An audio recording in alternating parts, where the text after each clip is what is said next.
সংক্রান্তিতে আমাদের এই যে এই মাটির ছাঁচ পোড়াতে হয়, এটা অনেক পুরনো প্রথা।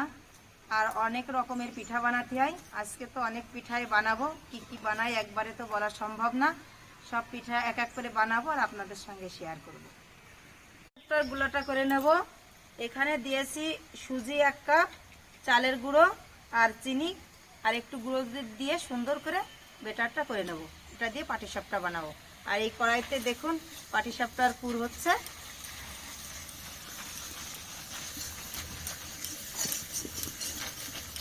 পাটিসাপটার পুরটা করে নিয়েছি।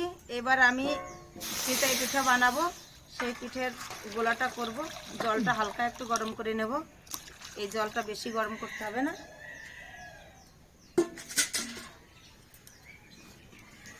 এই দেখুন এই জলটা বেশি গরম করিনি, একটু উমা গরম করে নিয়েছি চিতই পিঠার গোলাটা করার জন্য।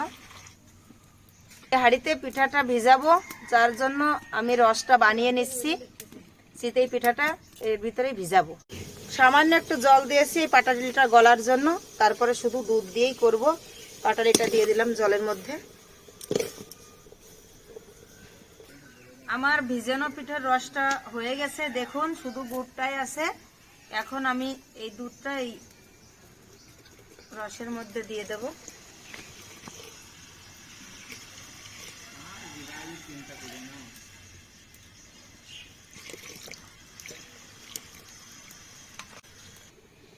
আমি এটা ভাজা পিঠার ব্যাটার করে নেব।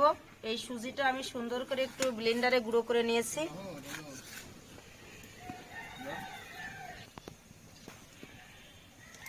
এক কাপ মতো সুজি দিয়েছি, 1 কাপ মতো চালের গুঁড়া, চিনি দিয়ে দেব পরিমাণ মতো, দিয়ে গরুর তরল দুধ দিয়ে আমি এটা গুলিয়ে নেব।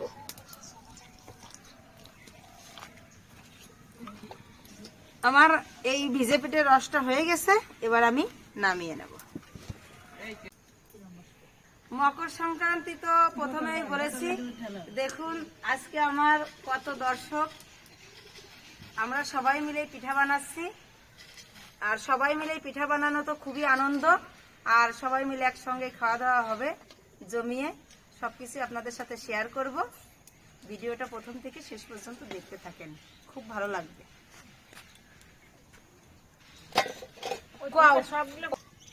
আমাদের এখানে সরা পিঠে বা কাশি ঘুষা বলে, আপনাদের ওইদিকে কি বলে আমাদের একটু কমেন্ট করে জানায়েন।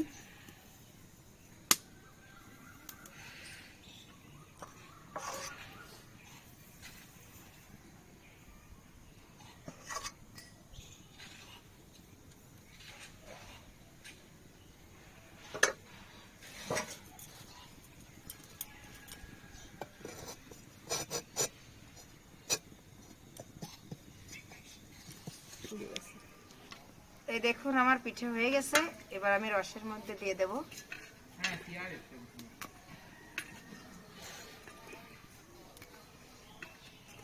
পিঠেটা কি সুন্দর ফুলেছে একে একে। এই দেখুন পিছনটাও কত সুন্দর হয়েছে, একদম লেগে যায়নি।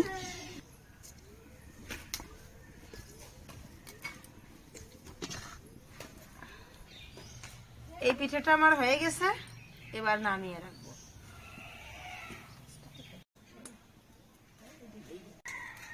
এবার আমি ভাজা পিঠেটা ভেজে নেব। আমার তেলটা গরম হয়ে গেছে।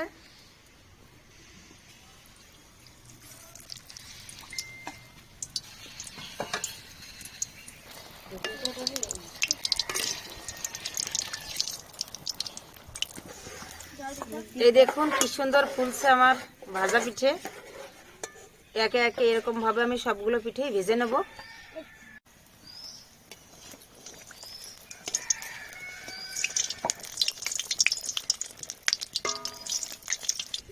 আমার ভাজা পিঠে ভাজা হয়ে গেছে, এবার তেলটা ঢেলে রাখবো। এই কড়াইতেই পাটিসাপটাটা ভেজে নেব।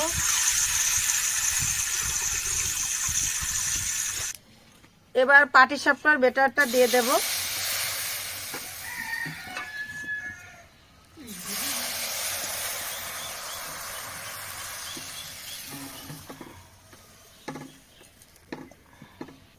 আমি পাটিসাপটার ভিতরে নারকেলের পুরটা দিয়ে দিছি। এবার সুন্দর করে জড়িয়ে নেব।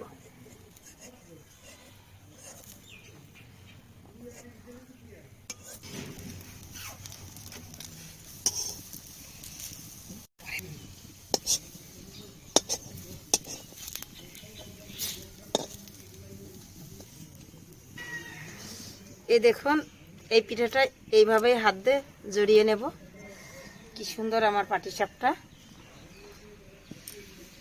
পাটিসাপটা পিঠা দেখুন অনেক গরম কড়াইটা, তারপরেও অনেক সুন্দর হচ্ছে।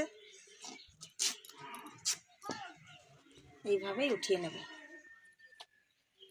এই দেখুন আমার মকর সংক্রান্তি, আমার এই যে পিঠা খেতে সবাই চলে আসছে। পিঠাটা দেব। দেখুন এই পিঠাটা কি সুন্দর ভিজেছে। প্রথমে কি ভিজে পিঠা দিয়ে শুরু করব না শুকনো দিয়ে শুরু করব? তারপরে ভিজে। আগে শুকনো, ঠিক আছে। তাহলে পাটিসাপটা দিয়েই শুরু করি। নাও পাটিসাপটা, এটা তেলে ভাজা পিঠে, আমাদের এখানে ভাজা পিঠে বলে।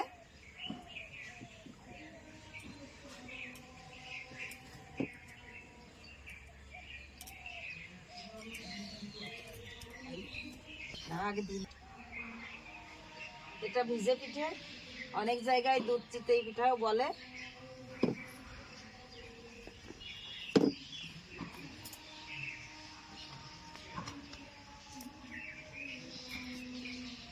নাও খেয়ে দেখো কেমন হয়েছে।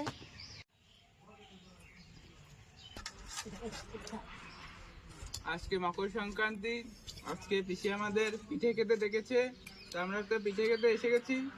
দেখুন এটা পাটিসাপটা, এটা ভিজানো পিঠা আর এটা ভাজা পিঠা। তো এটা খেতে অনেক সুন্দর লাগছে, আমি এটা খেয়েছি, বাকিরা অন্য দুটো খেয়ে বলবে আমার কাছে এটা অনেক সুন্দর লেগেছে। আপনারাও এমন সুন্দর পিঠা বানিয়ে খাবেন। পৌষ সংক্রান্তির দিনে সারা এলাকায় পিঠাপুলির উৎসব। কাকিমাও আজকে নানান ধরনের পিঠা বানিয়ে আমাদের খাওয়াচ্ছে। তার মধ্যে তীর্থ তো পাটিসাপটা ট্রাই করে আপনাদের বললো, আমি ভাজা পিঠা ট্রাই করে বলছি। ও কত সফট অ্যান্ড অসাধারণ মিষ্টি।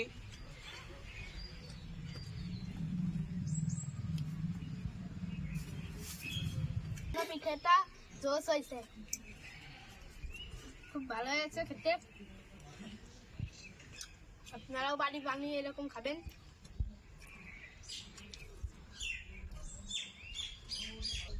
আপনারা পূর্ণিমা কিচেনের সাথে থাকবেন।